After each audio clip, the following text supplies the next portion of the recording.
It's 8 o'clock this Thursday morning, another day off for most as we are still dealing with some extreme winter weather. Now you get this live look at downtown Buffalo and boy, it looks nice, but at any moment another band of lake effect snow can come through, blowing, drifting, and we're also still dealing with the extreme cold.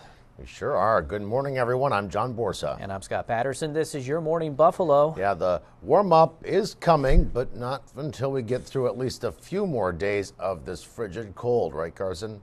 That's right. Good morning, guys. Speaking of that Arctic cold, take a look at our current temperatures. We are now up to 2 above in the city of Buffalo. Good morning to you. Niagara Falls at 3 below. Wellsville, the really cold spot right now, 11 degrees below zero. And you factor in the wind, this is how it actually feels. Wind chill value of 17 below in Buffalo, 21 below in Dunkirk, 30 below for Wellsville and Jamestown. If you have to venture out, make sure you cover up all exposed skin, dress in layers. Stay safe, stay warm. Again, if you absolutely have to venture out today. Also, we're talking about some newly falling lake effect snow. A couple of bands I've been tracking for you with Sky Tracker Doppler radar off of Lake Erie. Still just to the south of Buffalo, but I do think we're going to start to see a few snowflakes work into the city as we go through the morning into the afternoon. We'll talk more about that coming up with our next Weather on the Ones. There are states of emergency in effect for Erie County, the cities of Buffalo and Lackawanna, and the towns of Cheektowaga and Hamburg. There are driving bans in Akron, Alden, Aurora, Brant, East Aurora, Elma, Hamburg, Lackawanna, Marilla, Newstead, and Orchard Park. The 400 is closed until further notice because of treacherous conditions. Now, the travel bans mean it is illegal to be on those roads without permission from official personnel. Although some travel bans are now lifted, authorities say you should still think twice about going out, and if you do, be extra careful. Although Cheektowaga is under a state of emergency this morning, there is only a travel advisory in place, not a ban. Well, the town supervisor says there is no ban because a lot of Western New Yorkers travel through Cheektowaga to get back and forth to work. If you live in Cheektowaga and you need any kind of assistance, you are urged to call the dispatch line directly, 686-3501. Well, because of the travel bans and advisories, there should not be many people on the roads. Let's check on the morning commute or lack thereof. Here's Barry V. Yeah, volumes overall are light this morning if you can travel in some areas. Here's roads you cannot travel on. The 5 is closed between Roger Road and 190 right now. 219 is also closed between Peter Road and Cattaraugus County to the 90, both directions, and also the 400 that Scott mentioned is also closed from the 16 to the 90. If you're going to be traveling the 90 this morning, there is travel on it. And right now, westbound on the 90, you're going to find it very slow all the way back to the 190 and eastbound 90 towards Walden Avenue. Another update shortly on your Morning Buffalo.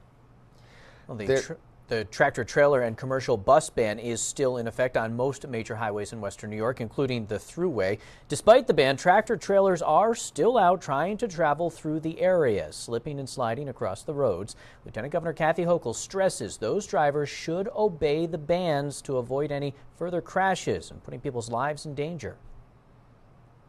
The problem is a lot of people are ignoring this, and they do that to the great detriment of themselves, but also the peril of other motorists. And indeed, we've had accidents resulting because these individuals continue to violate the existing travel ban for trucks and buses. So, one major example of the ban not being followed, this 21-vehicle pileup on the Thruway in Batavia. A state trooper was injured in the crash but will recover. Governor Cuomo says the truck drivers involved yesterday were violating the tractor-trailer ban and could face charges, fines, and points on their licenses. The Thruway is open this morning. Conditions are now improving, just enough to lift those driving bans in the area, but emergency officials would still prefer that you just stay home. Spectrum News reporter Maura Christie is live in Cheektowaga. The county's been giving us updates on a regular schedule. What's the latest?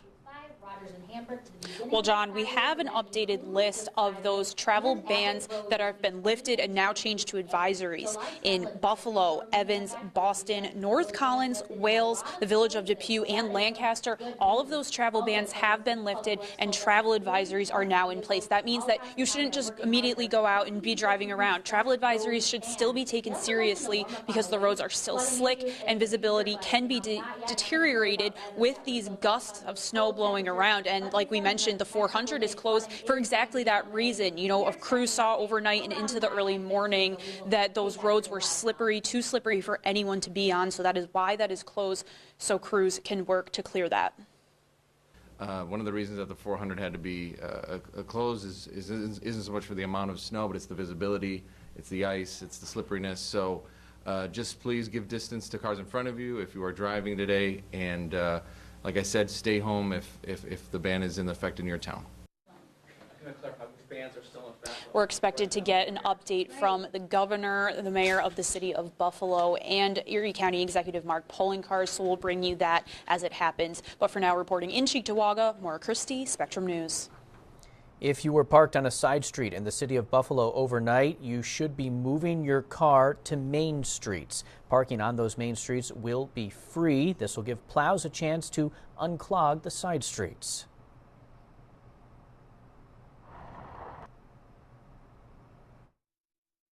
If we can't get the plows down, it's a snowball effect. No pun intended. Police can't get down, ambulances can't get down, fire trucks can't get down. Well, those main streets include Broadway, Delaware, Genesee, Hurdle, Kenmore, Maine, and Sycamore. If you need to take the bus or metro rail in this weather, we have some information from the NFTA about cancellations, some bus routes that are experiencing delays that you need to be aware of. The NFTA has eliminated service on the following bus routes for today only: 70, 72, 74, and 76. Those mostly serve East Aurora, Hamburg, and Orchard Park. They're also increasing the time between metro rail trains today so they can remove snow on the tracks. Instead of service every 10 minutes, the Metro Rail will be stopping every 20 minutes today. A quick reminder, to track emergency alerts, you can download the Ready Erie app. The app allows you to see roads that are closed in Erie County, find warming shelters, and locate emergency services. The app is free to download. Now, there are several types of rescue personnel that have to be out in the weather. Medical crews are included in that. Erie County has special plans in place to help anyone with medical issues. If you need a ride for routine medical treatments like dialysis, the Erie County Operations Center can help. Call 716-989-2500 to set up a ride to your treatment. As always, if you need help for a medical emergency, call 911. During this winter blast, a great time for the City of Good Neighbors to live up to its name. Please check on your neighbors today, especially if your neighbors are elderly, and make sure they are safe during the storm. The county executive says if snow drifts are putting people's lives in danger, check on them.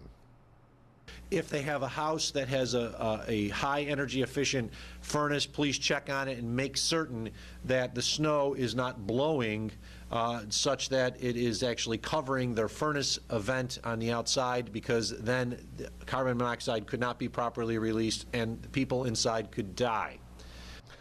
All Meals on Wheels deliveries and senior congregate dinners suspended due to the weather. When you do eventually get back on the roads, watch out for snow-covered traffic lights. They're a major problem in some places because of the whipping wind and whiteout conditions. The wind is causing the snow to stick to the lights, making it difficult or impossible to see whether the light is red or green. Emergency crews say because the conditions are still so poor, they are not addressing the issue until the weather clears.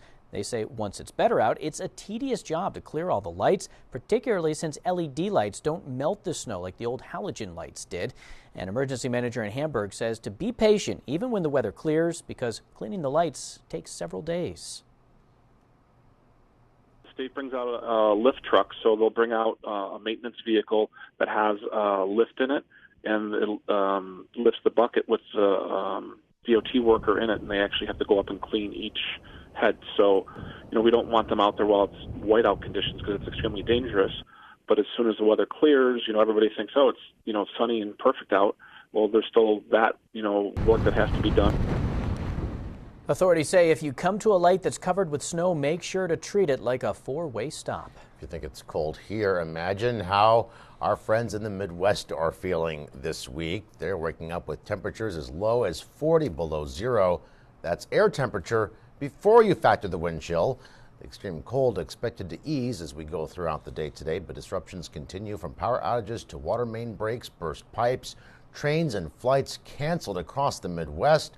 Forget about flying into Midway or Chicago's O'Hare today. That's creating a dreaded ripple effect at airports nationwide. Sometimes you just gotta laugh. The Buffalo Niagara International Airport tweeted out this video of a worker trying to stay warm in the extreme cold. Looks like it kept him warm and probably put some smiles on the faces of some weary travelers.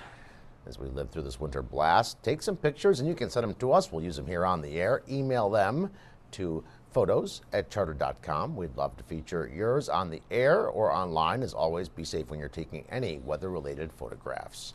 Now, make sure you stay safe out there in these dangerous temperatures today, which I was covered this morning when I got the car all ready to go. But boy, I still felt like I was just chilled to the bone. I was out there for 2 minutes. Yeah, even if you just have your eyes exposed, it gets in there. It really does. We do have a warm-up on the way. That's the good news. So we hear. But it's on the way, and we still have to get through some more of this crazy winter weather. Right, Carson?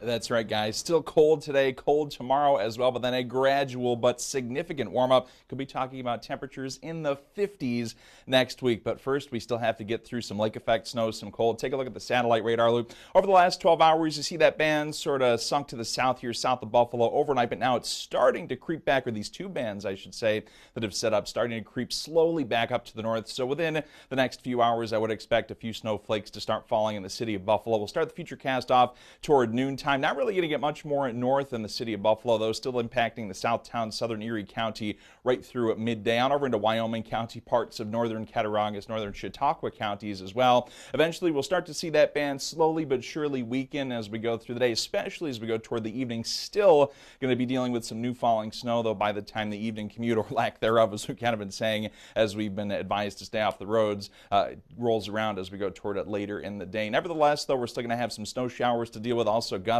winds causing those wind chills to absolutely plummet. Teens, 20s, 30s below zero, and also those wind gusts 25 to 35 miles per hour at times, talking about some locally reduced visibility, so that could definitely cause some issues out there on the roadways. That snow will eventually start to continue to dwindle as we go through the evening, and look at this, just a couple of scattered flurries, an odd snow shower left as we head into early on Friday morning. A frigid start once again. Air temperatures tomorrow within a few degrees on either side of zero first thing. However, we will see a mix of sun and clouds. Temperatures finally starting to recover just a little bit, back up into the teens briefly. Quiet and cold weather prevailing through tomorrow night. Let's talk more about those wind chills. Still, again, 20s to around 30 below zero as we go through the remainder of today. Teens and 20s below zero as we go through the overnight, even into early tomorrow morning. Still downright frigid. Make sure you cover up all exposed skin. Take appropriate precautions to stay safe and warm if you have to venture out. Eventually, those wind chills will recover back to the positive single digits in teens as we go through tomorrow afternoon. And as we mentioned, even warmer weather on tap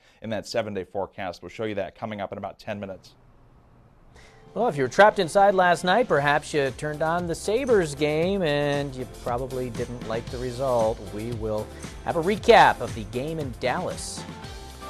And it is 8:13. This is pretty much what we're going to experience today in the city of Buffalo and the North Towns. South Town's a different story. A live look at Lafayette Avenue. More of Your Morning Buffalo coming up. It's 3 degrees. It feels like minus 17.